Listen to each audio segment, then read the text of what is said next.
Hello everyone, তো আজকে নিয়ে চলে এসেছি আমাদের ছোট্ট গোপীকে নিয়ে। তো এই গোপী কিন্তু দেখো কত সুন্দরভাবে রাত্রের খাবার খাচ্ছে।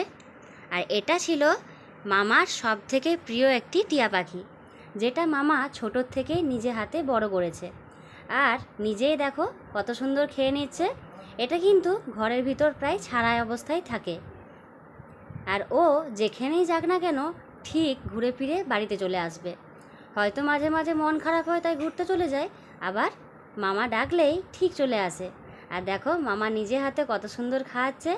আর চুপি চুপি সেটা আমরা একবার রেকর্ডও করে নিয়েছিলাম, আর তোমাদের সাথে শেয়ার করতে পেরে খুব ভালো লাগছে। এই ধরনের পাখি কিন্তু সবারই বাড়িতেই কম বেশি থেকেই থাকে।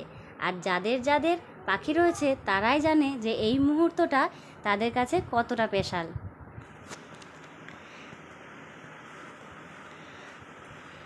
আমরা কিন্তু সামনেই বসেছিলাম, কিন্তু আমাদেরকে একবার দেখছে আর খাবার খাচ্ছে। আমার ছেলে তো সেটা দেখে ওর গায়ে একবার হাত বোলাতে যাচ্ছিল, কিন্তু ও একটু ভয় পাচ্ছিল।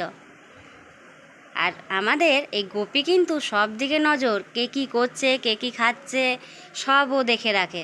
আবার কাউকে যদি না দেখতে পায় তাহলে কিন্তু নাম ধরেও ডাকে। তো বলো আজকের ভিডিওটা তোমাদের কেমন লাগলো?